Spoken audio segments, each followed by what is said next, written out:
Assalamualaikum warahmatullahi wabarakatuh. Saya akan mencoba menjawab pertanyaan nomor 4, yaitu tentang merancang sistem.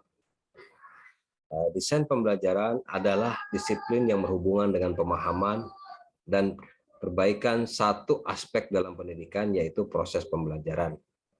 Tujuan kegiatannya adalah membuat desain pembelajaran dalam menciptakan sarana yang optimal untuk mencapai tujuan pembelajaran yang dikehendaki. Terus bagaimana merancang sistem multimedia efektif? Belajar berangkat dari kegagalan. Yang pertama adalah kita harus merancang sistem. Ini kita bagi dalam beberapa tahap. Yang pertama adalah sumber belajar. Sumber belajar ini meliputi input siswa, intern, dan ketersediaan sumber belajar. Pada saat merancang sumber belajar, ada beberapa hal yang harus kita perhatikan atau ada beberapa tahapan. Yang pertama adalah analisis kebutuhan. Kegiatan ini mengkaji berbagai persoalan yang terkait dengan perancangan sumber belajar di sekolah berdasarkan karakteristik setiap mata pelajaran dalam kurikulum berbasis kompetensi. Yang kedua, setelah analisis kebutuhan, maka dilakukan penetapan sumber belajar,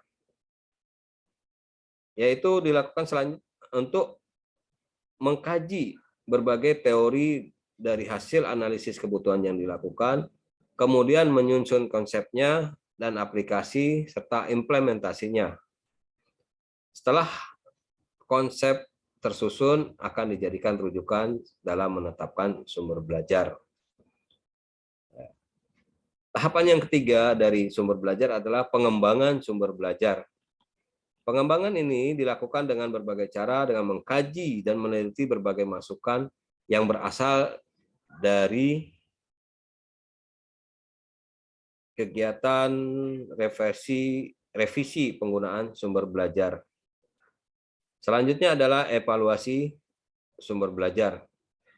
Kegiatan ini melihat kriteria keberhasilan dalam merancang sumber belajar dan mengevaluasi pelaksanaan penggunaan sumber belajar.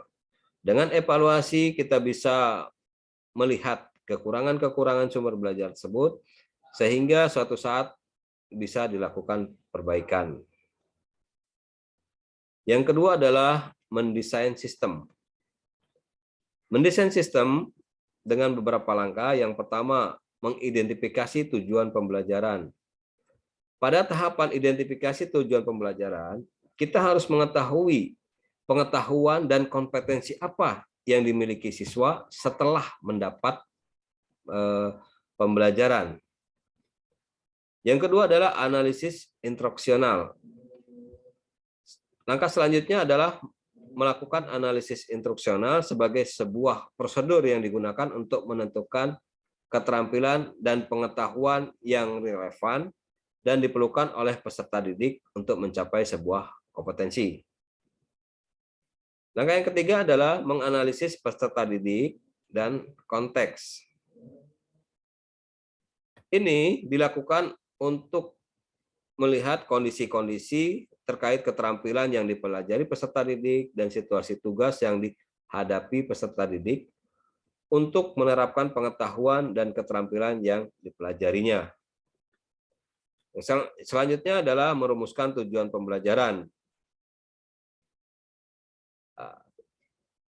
Tujuan pembelajaran dirumuskan untuk mendapatkan gambaran dari pelaku peserta didik setelah menerima pelajaran. Dan pengembangannya adalah sebagai indikator adanya perubahan perilaku mengenai materi pelajaran. Yang kelima adalah mengembangkan alat penilaian. Alat penilaian ini menjadi salah satu feedback dalam pembelajaran untuk mengetahui ketercapaian tujuan dan kompetensi khusus yang telah dirumuskan. Yang keenam, mengembangkan strategi pembelajaran.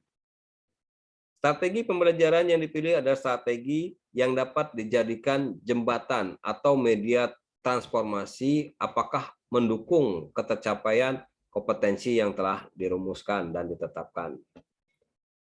Langkah selanjutnya adalah mengembangkan bahan ajar.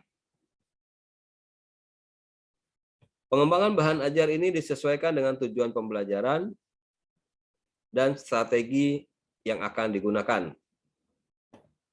Yang ke-8 adalah merancang evaluasi formatif. Evaluasi formatif ini berfungsi sebagai alat untuk mengumpulkan data, kekuatan, dan kelemahan program pembelajaran yang telah dirancang. Yang selanjutnya adalah melakukan revisi terhadap program pembelajaran. Ini dilakukan untuk mengevaluasi sistem pelajaran yang telah kita lakukan. Yang selanjutnya adalah melakukan tes sumatif atau formatif, evaluasi. Ini untuk melihat ketercapaian dari kompetensi pelajaran yang telah kita lakukan. Selanjutnya, langkah selanjutnya adalah delivery atau penyampaian. Pembelajaran pendidikan kesetaraan kurikulum 2013 dilaksanakan berbasis modul sebagai delivery system atau sistem penyampaian yang dapat dilakukan secara mandiri.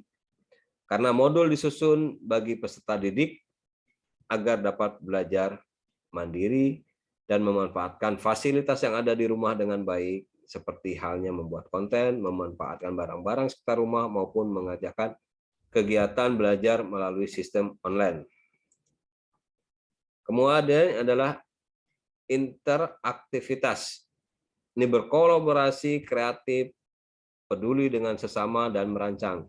Di sini guru dan siswa perlu mencari solusi bersama dan pemecahan masalah atau permasalahan yang ada yang dihadapi secara bersama-sama.